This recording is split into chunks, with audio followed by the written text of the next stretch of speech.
church, ha? Huwag niyo po ma-misinterpret yun na pag sinabing pagpapala, pera agad. Alam niyo po ba, yung nakakatulog ka ng mapayapa, pagpapala. Amen. Yung nagigising ka, pagpapala yun. Kaya Like, share, subscribe. naman nga po ng Diyos na bahay. Amen. Tuloy nga po na ang katagumpayan po ay nanggagaling sa Diyos. Ang lahat ng bagay, pagpapala, amen, ay nasa Panginoon. So yun, kaya pinala ako sa paghandog, no, pagbibigay ko sa Panginoon na isa rin po itong pinaka-mahalaga, pinaka-importante, ito po'y bahagi ng ating pagsamba sa Panginoon. Amen? Di lamang po tayo dapat pumupunta ng church, kundi dapat din po tayo nakakapaghandog sa Panginoon. Dahil alam naman po natin, Jesus May Life Family, ang pagbibigay, paghahandog sa Panginoon ay susi ng kayamanan, susi ng kapayapaan, susi ng pagpapala, susi ng kaligtasan ng ating pamilya. Amen? Sa mga bago po, sinasabi po natin na huwag niyo pong pilitin na maunawaan po ang paghahandog. Kasi meron kami mga kapatid noon na, ano ba yan, bakit bigay ng bigay sa church? Amen? Bakit ba kailangan pa maghandog? Kailangan ba ng pera ng church? Kailangan ba ng pera ng Diyos? No, church.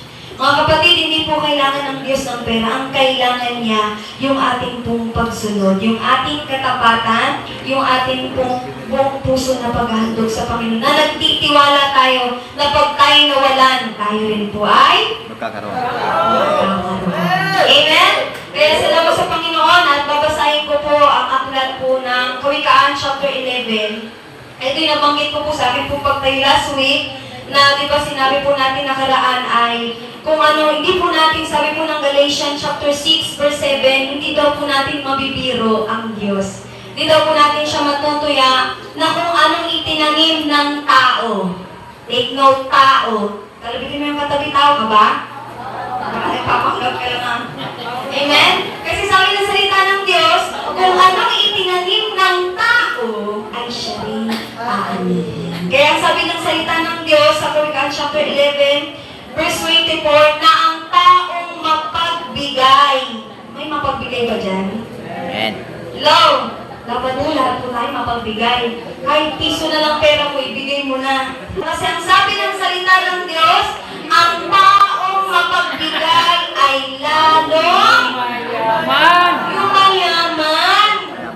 Amen? Sarap mo. Pero mo kahit piso na lang pera mo, ibibigay mo lang, yayaman ka pa, pagpapalain ka pa.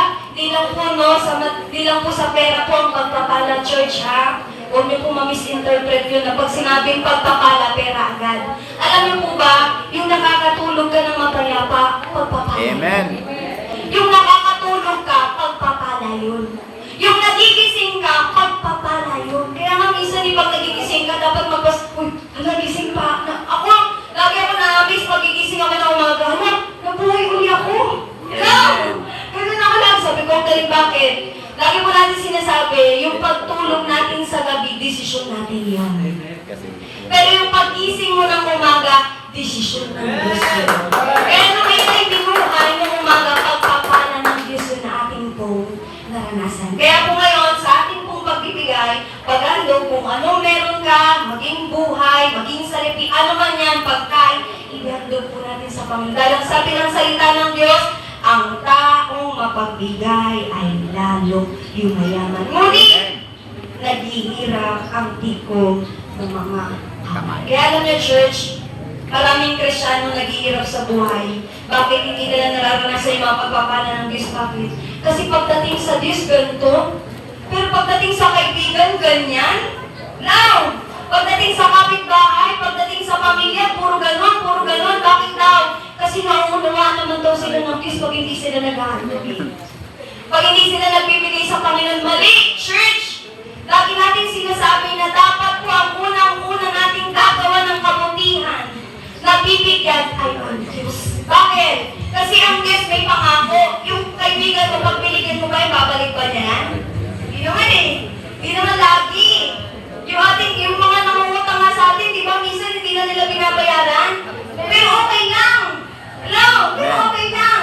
Pero pagdating sa Diyos, ganito. Kaya alam niyo, church, pag naunawaan natin na ang paghahandog sa Panginoon ay susi ng lahat ng pagpapala, negosyo, trabaho. Pag wala kang trabaho, bibigyan Pag wala ka makain, bibigyan ka ng Diyos. Bakit? Kasi sumunod ka sa salita ng Diyos na ang taong mapagbigay ay lalong Mayaman! yung mayaman. Saan? Sa pagkain, sa pera, sa kapayapaan, sa kagalakan, sa kagalingan. Amen? At hindi lang po yan sa pag-aantog. Meron din po ng mga salo-salo, mga mission. Alam niyo po ba ang mission church? Pag nagbibigay tayo sa mission, nagiging part po tayo ng mga kaluluwang naliligtas ng ating mga kapatid na humahin. Pero po natin yan, pinabaliwala na parang puro mission, di ba? May mission pa, may salo-salo pa, at higit sa lahat, divine tithes and offering. Pangalawa, syempre, yung love you. Dahil sinasabi po yan ng Matthew chapter 10, verse 10, nang sabi ng salita ng Diyos, sa inyong paglalakbay, huwag din kayo magbaon ng pagkain, bisan, pambalik ng sandalias o tungkod, sapagkat ang manggagawa ay karapat-dapat na tumanggap ng mga bagay na kanyang ikabubuhay sa galing sa ating mga buhay. Kaya alam nyo, kagaya ni Abraham, sabi ng Diyos kay Abraham, kung sino daw kung magpapala kay Abraham ay pagpapalain ng Diyos. Kaya pag pagpapalain din po natin ang ating mahal na pastora, pagpapalain pa tayo ng higit ng Panginoon. Kaya tayo tuloy sa Panginoon Church, kung gusto po natin mapagpala, yung maman sa lahat ng bagay, ibigay po natin ang pinaka-the best sa Panginoon. Yung ating po ikasampung bahagi, huwag niyong kakalimutan, di ba? Alam naman po natin yan, Jesus My Life. Naniniwala po tayo na sa ating pong kinikita sa buong isang linggo, may part si Lord dyan, at yun lang po yung 10%. 10%, ibig sabihin, ang gaya sa mga bata, sila nga nagtatakay. At hindi pag nagkaroon kami ng 100, magkano kay Lord doon? 10 lang. 10 lang! Sila nagalalang pa. Ikaw, 10 piso na lang, di na ba mabigay sa Diyos yung mga bata? Nagbibigay. Meron nga sila eh. Nakakaamis talaga mga bata. Kahit na 25, 35. Kaya ako na lang naglalagay dito ng mga tithes and offering nila doon. Pero alam nyo, umaabot na ng 100 ang pagkakalo ng mga bata. Amen. Now, di ba nakaka-amaze? Bakit tayo ko silang binubuhay sa... Alam nyo, si Ate Arlene, nabuhay lang yun sa tithes and offering. Pinagpala lang tayo.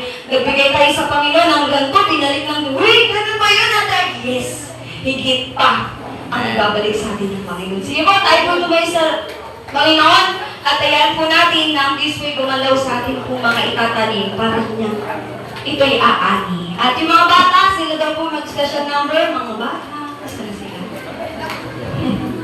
Ay, abot pa ba? Ay, abot pa?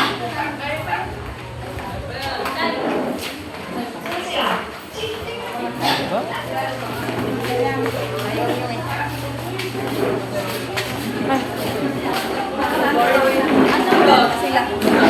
Sasayaw sila.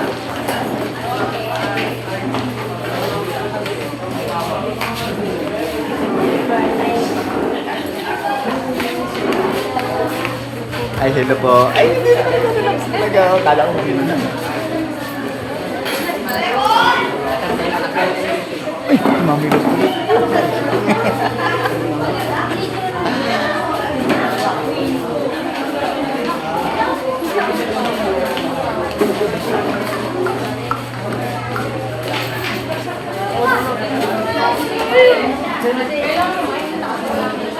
Ay, sasayaw kayo? Kakanta po. Oh, kakanta. Galing ah.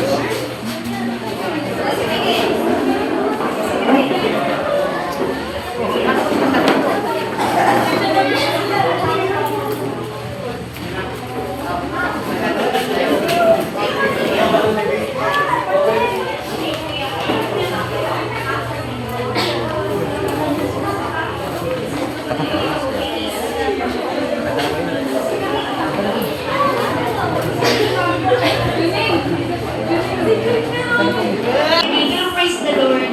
Napakabuti ng Panginoon. At ating po ilahat sa ating mga bakit at ayan po natin na i-multiply ni Lord. Sige po, atin po ipag-pray, no? Mga salapi po na itinanim po natin sa Panginoon. Dahil po yung mga pumikit, extend po natin ating mga kamay para ibalik po ng Diyos sa inyo ang lahat ng ipinagkaloob. Sisiklig. Yes, Lord. Hallelujah, Jesus. Salamat po sa mga salaping ito na patuloy niyo po na Panginoon ibinagkaloob na ating mga kapatid, Lord.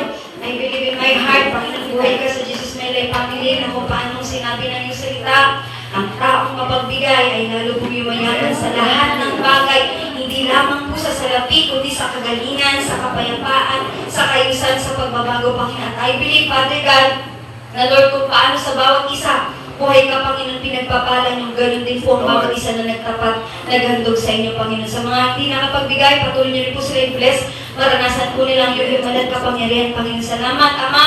I-multiply niyo po itong mga salaping ito magamit po ito sa inyong tahanan, Panginoon. In Jesus' name, amen at amen.